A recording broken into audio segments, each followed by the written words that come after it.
are you? Yeah, I'm great. I'm good. It's good to see you. That's good. I'm Good. saying your environment looks familiar. I think I saw you sitting there on Friday That's right. during the event. Yeah. Yeah, we've had a couple of viewers through today, so which is great. And I have one more right after this, and before the rain comes. So it's going to Oh, be good. so you have people coming through that space outside? Yeah, so we've been scheduling people online, and we try to work with what the best time that works into their schedule and mine too. So it's easy when because my studio's at home, so Yeah. I can block off time for people. So there's still open slots, so everybody is welcome to get at me and come see my artwork. Oh, that's a great opportunity. I know that more people are starting to do that, either inside their studios, like one-on-one, appointments. But I think that the ability to be able to showcase that outdoors is perfect because then people would feel a lot safer, I would think. Definitely. So we're social distancing and wearing masks as well, and it's outside, so it's triple play, I think. Well, there's nothing like seeing artwork in person, to tell you the truth. I think that all these virtual realities that we have are excellent and they're really great that we have these and we're building these wonderful platforms. But the fact that you're still able to showcase like this is wonderful. Right. And someone mentioned that to me today because they had previewed my work on the Artist Walk website as well as my own website. And when they saw it in person, I mean, it's a 6 foot long painting. You can't get that from a little thumbnail on the computer, right? So it's Right. just much more, you know, bigger in person in all kinds of ways. Yeah, I know some artists are doing like virtual visits, like they're actually taking their phone and showcasing their studios with potential clients or clients and showing them multiple pieces, in different lighting, like move pieces in different lighting. But yeah, I think that's great that you're able to do that. That's wonderful. And you had an opening there as well on Saturday, part of the Art Walk in the Square.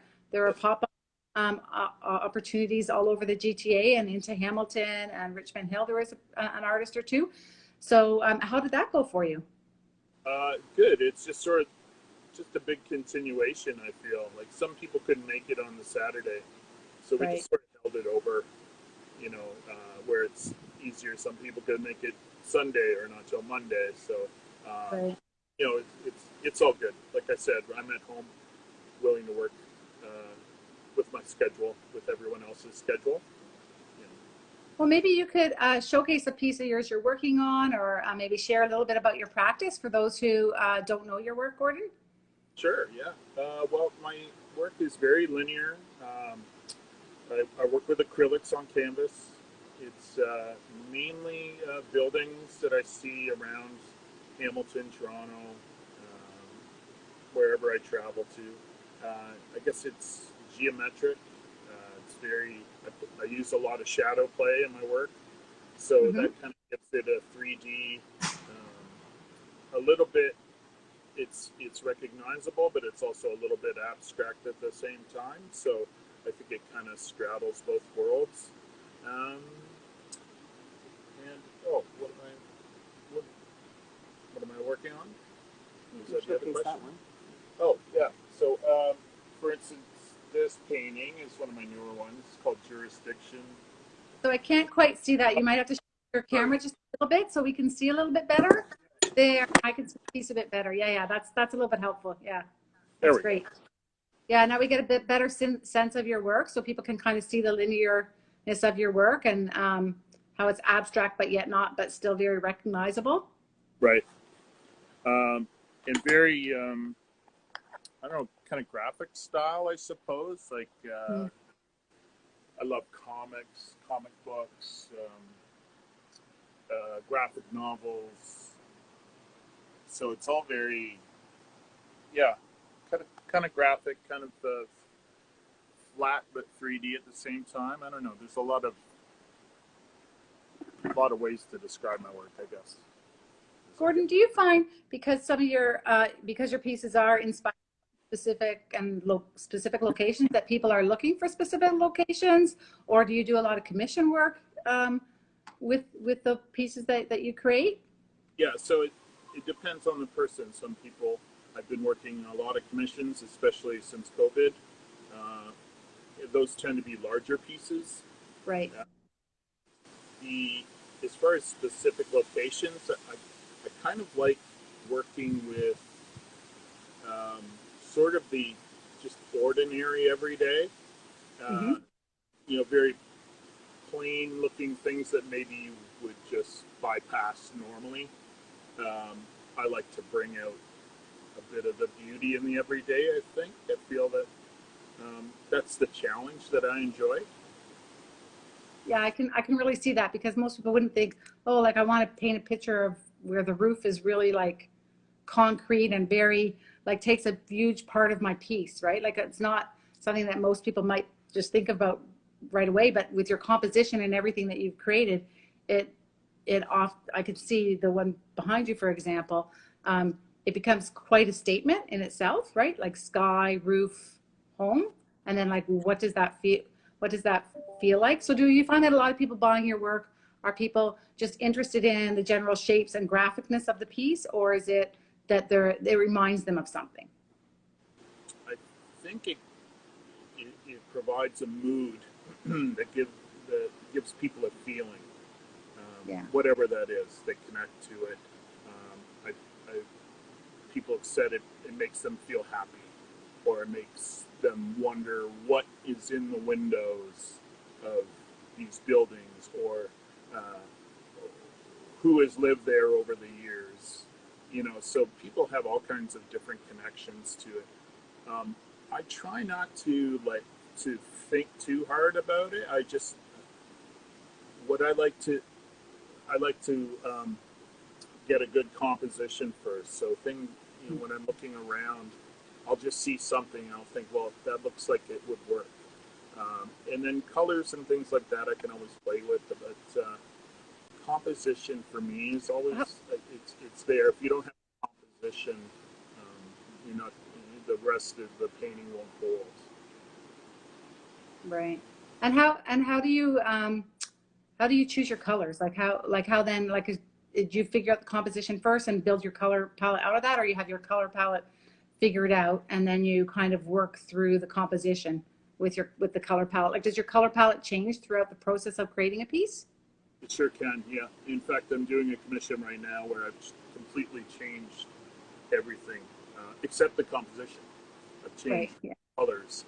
Of course, when you change one color, it affects the rest of the painting. So sometimes you have to change a bunch of colors, or the different shades of the colors. So, yeah, at that point, I feel like it's the paint. The painting is speaking to you, and it's up to you to listen to the painting and what it needs until you're happy.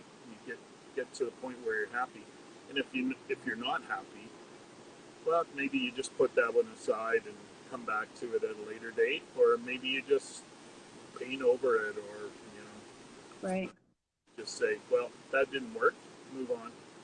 Yeah. Like most artists with their practice, right? You might let something sit for a while and come back to it, or you see something in it and think, oh, if I just do this, it's going to be a way better composition.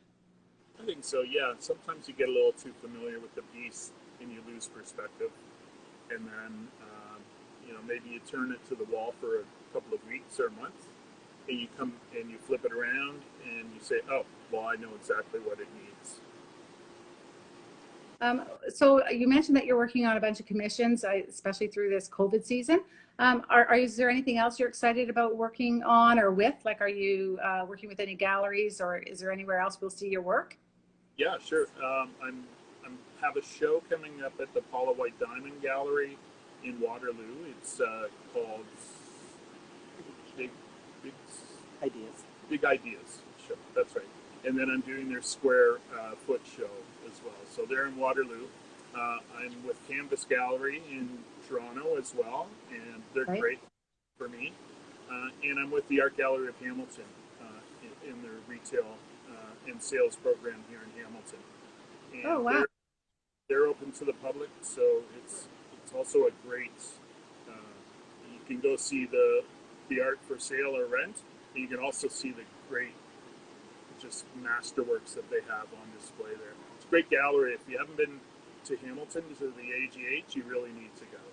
Yeah, I think I've been there quite some time ago. It's been a long time since I've been there. I'll have to make my way out there again one day. I haven't There's even been. there's a lot of good reasons to come here. Yeah. Also, the Master Museum of Art is spectacular, and they have some really, really good shows there. So, yeah, before things lock down, come down to Hamilton. All right. Well, I think that's a great idea, not only for me, but for our visitors listening in. Come down to Hamilton and check out Gordon's work. Gordon, is there anything else that you'd like to share with about your practice before we say goodbye? Or